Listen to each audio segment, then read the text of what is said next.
இப்போது புதிய அறிமுகம் ஆச்சி ஹோட்டல் சாம்பார் 50 கிராம் ரூபாய் 20 மட்டுமே.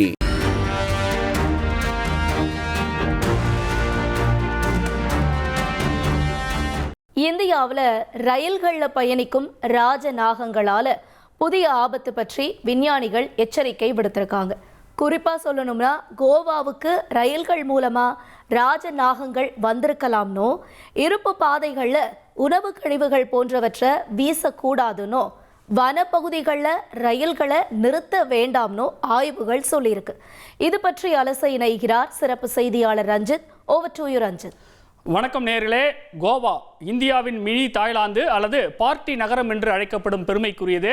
வாழ்க்கையில் ஒரு முறையாச்சும் கோவாவுக்கு போய்விட வேண்டும், சுற்றி பார்த்து விட வேண்டும், இயற்கை அழகை ரசித்து விட வேண்டும் என்று உங்களில் பல பேருக்கும் ஆசை இருக்கலாம். சில பேர்லாம் மாசத்துக்கு ஒரு முறை கோவாவுக்கு போய் குதூகலமாக இருக்காங்க. அந்த அளவுக்கு சுற்றி பார்க்க பிரமாதமான இடங்கள் இருக்கு. அதனால உலகம் முழுக்க இருந்து சுற்றுலா பயணிகளை ஈர்க்கிறது கோவா. இப்படிப்பட்ட கோவாவில் சமீபத்தில் நடந்த ஒரு ஆராய்ச்சியில் ஒரு புதிய தகவல் வெளியாக இருக்கின்றது. அதாவது கோவாவின் பல இடங்கள்ல உலகிலேயே நீளமான விஷத்தன்மை உடைய ராஜநாகங்கள் கண்டுபிடிக்கப்பட்டிருப்பதும், அவை ரயில்கள் மூலமாக கோவாவுக்கு வந்திருக்கலாம் என்றும் ஆய்வு கட்டுரையில் எழுதப்பட்டிருப்பது அதிர்ச்சியை ஏற்படுத்தியுள்ளது. இந்த ஆய்வு என்ன சொல்லுது அப்படின்னு நம்ம பார்க்கறதுக்கு முன்னால பொதுவாக ராஜநாகங்கள் பற்றின சில அடிப்படை தகவல்களை நம்ம தெரிஞ்சுக்கலாம். கருப்பு கலர்ல வெள்ளை நிற பட்டையுடன் வழக்கமான பாம்புகளில் இருந்து வித்தியாசமாக இருக்கக்கூடிய ராஜநாகம் பாம்புகளின் அரசன்னு அழைக்கப்படுகின்றது. 20 அடி வரை நீளமாக வளரும், படம் எடுக்கும் ராஜநாக பாம்பை பார்க்கறதுக்கே அவ்வளவு திகிலாக இருக்கும். வேர்ல்டு மோஸ்ட் டேஞ்சரஸ் ஸ்னேக்னு போட்டிங்கன்னா உலக அளவில் 3வது இடத்துல இருக்கக்கூடியது ராஜநாகம் தான். ஒரு பெரிய யானையை கடிச்சதுன்னா 3 மணி நேரத்துக்குள்ள யானை இறந்துவிடும். மனிதனை கடித்து விட்டால் இறப்பு விகிதம் 75% வரைக்கும் அதிகமாக இருக்கின்றது. சரி, இப்போ இந்த ஆய்வு முடிவு என்ன சொல்வது தெரியுமா? அதாவது இந்தியாவை பொறுத்த வரைக்கும் மேற்கு தொடர்ச்சி மலையின் அடர்ந்த காடுகள் தான் ராஜநாகங்கள் பொதுவாக வாழுது. மற்றபடி வேற எங்கேயும் பொதுவாக இதை நாம பார்க்க முடியாது. ஏன்னா மேற்கு தொடர்ச்சி மலையில தான் மழைக்காடுகளில் சாதகமான சூழல் நிலவுது. அதற்கு தேவையான இறை நீர் கிடைக்குது, பாதுகாப்பான சூழல் கிடைக்குது. இப்படி முழுக்க அடர்ந்த காடுகளில் மட்டுமே வாழும் தன்மை கொண்ட ராஜநாகங்களின் பாதுகாப்பு பற்றிய ஒரு ஆய்வானது நடத்தப்பட்டிருக்கின்றது. அதாவது குஜராத் மாநிலம் சூரத்தை சேர்ந்த ஆராய்ச்சியாளர் திகான்ஷ் பார்மர் அப்படிங்கிறவர் நடத்தின இந்த ஆய்வில் இந்தியாவில் ராஜநாகங்கள் ரயில்கள் மூலமாக பயணம் செய்வதற்கான வாய்ப்புகள் இருக்கிறது தெரிய வந்திருக்கு. அடர்ந்த காடுகளில் மட்டுமே வசிக்கக்கூடிய ராஜநாகங்கள் எப்படி ரயில் தண்டவாளங்கள் அல்லது ரயில் நிலையங்களுக்கு அருகாமை பகுதியில் வந்தது அப்படின்னு மிக முக்கியமான கேள்வியை எழுப்பி இருக்கின்றது இந்த ஆய்வு. குறிப்பாக கோவாவுக்கு செல்லும் பல தண்டவாளங்கள் அடர்ந்த காடுகளின் வழியாக போகுது. சில நேரங்களில் உணவு அல்லது தங்குமிடம் தேடி தண்டவாளங்கள் அல்லது ரயில்களுக்கு அருகில் வருவதாக சுட்டி காட்டப்பட்டிருக்கு. இப்படி ரயில்கள் மூலமாக அவை தொற்றிக்கொண்டு இயற்கையான அதன் வாழ்விடத்திலிருந்து ரொம்ப தூரமாக இருக்கக்கூடிய சம்பந்தமே இல்லாத பகுதிக்கு வந்து சிக்கிக் கொள்வதால் உணவோ அல்லது பாதுகாப்பான தங்குமிடமோ கிடைக்காம போவதற்கான வாய்ப்புகள் இருப்பதாக இதில் சொல்லப்பட்டிருக்கின்றது. அமெரிக்காவின் புகழ்பெற்ற பயோட்ராபிகா இதழில் இந்த ஆய்வு முடியானது வெளியிடப்பட்டிருக்கு. இதன்படி உலகின் மிக நீளமான விஷப்பாம்பான ராஜநாகம் தவறுதலாக நீண்ட தூர ரயில்களில் சென்றிருக்கலாம் என்று கூறப்பட்டிருக்கின்றது. இந்த பயோட்ராபிகா இதழை பொறுத்த வரைக்கும் அவ்வளவு ஈஸியெல்லாம் ஒரு ஆய்வு கட்டுரையானது பப்ளிஷ் பண்ணிட மாட்டாங்க. குறிப்பாக 100 பேர் அனுப்பினா வெறும் 36 பேரோட ஆய்வு கட்டுரை மட்டுமே வெளியிட வாய்ப்பு உள்ளது. அப்படிங்கிறதுனால இது மிக முக்கியமான ஒன்றாக பார்க்கப்படுகின்றது.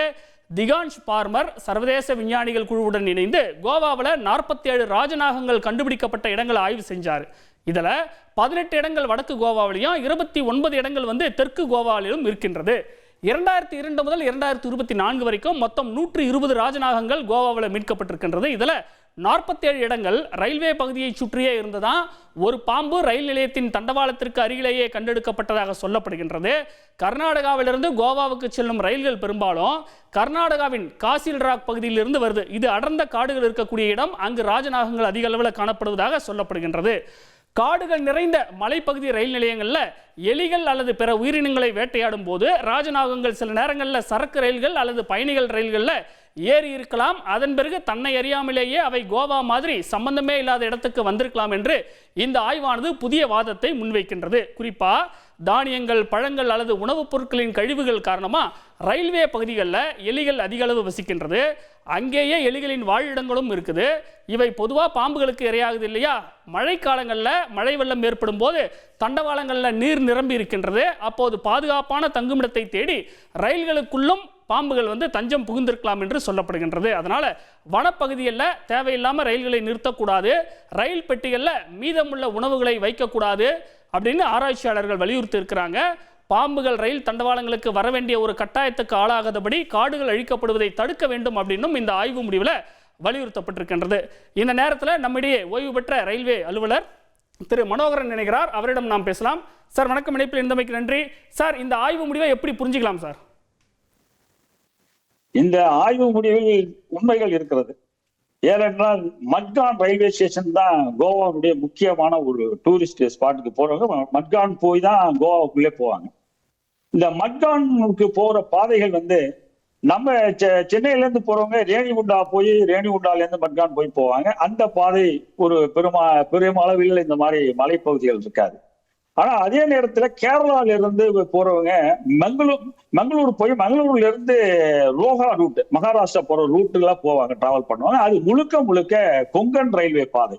அது மேற்கு தொடர்ச்சி மலையில சயாதிரி ஹில்ஸ் பாதையில போற ஒரு ரூட்டு. அரேபியன் சீக்கு பேரலாக அந்த ரூட் இருக்கும். அந்த சயாதிரி ஹில்ஸ் முழுக்கவே வந்து கிட்டத்தட்ட ஒரு 2000-3000 அடி உயரத்துலதான் இந்த ரயில் பாதையே போகுது. இதை தவிர இந்த மட்கானில் இருந்து இன்னொரு குலேமுங்கிற ஒரு ஸ்டேஷன் வழியாக இன்னொரு பாதை இருக்கிறது. அந்த பாதையில வந்து தூப்சாகர் ஃபால்ஸே இருக்குது. ஆக இது முழுக்க இந்த மட்கானை ரீச் பண்ணக்கூடிய இன் அண்ட் அரவுண்ட் ஏரியா முழுக்கவே மேற்கு தொடர்ச்சி மலையை ஒட்டி உள்ள பகுதிகள். இந்த மேற்கு தொடர்ச்சி மலையில் உள்ள மலை, அதுவும் கொங்கன் ரயில்வே பாதையில வந்து நிறைய நாகங்கள், இந்த இதை போல வனவிலங்குகள் நாகங்கள் இருப்பது என்பது சர்வசாதாரணமாக நடமாடக்கூடிய பகுதி. அது ஃபாரஸ்ட், டென்ஸ் ஃபாரஸ்ட் ஏரியா.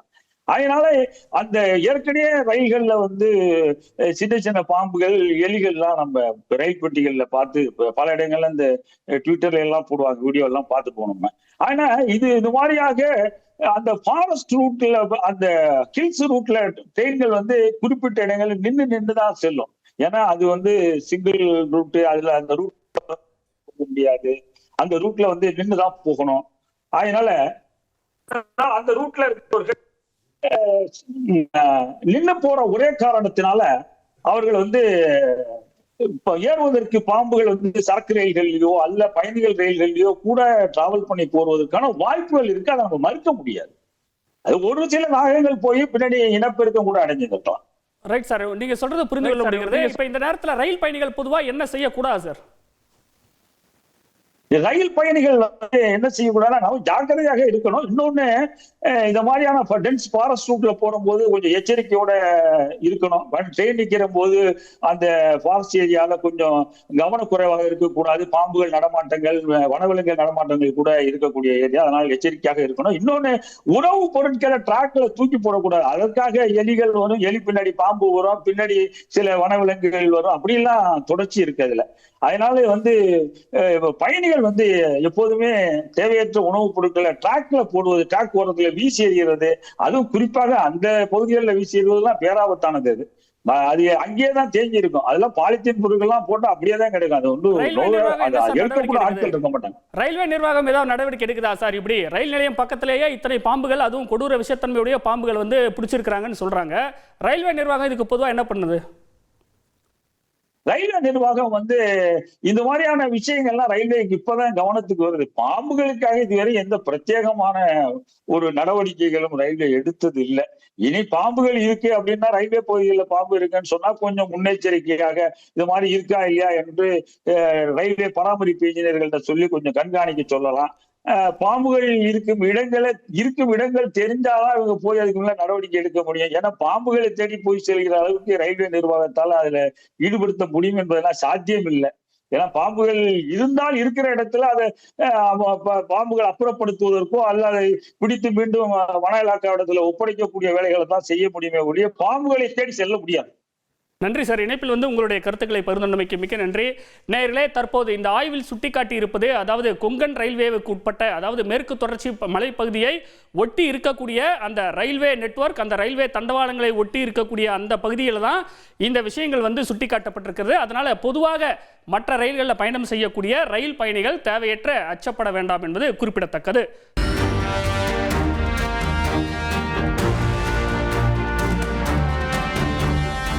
இப்போது புதிய அறிமுகம் ஆச்சி ஹோட்டல் சாம்பார் 50 கிராம் ரூபாய் 20 மட்டுமே.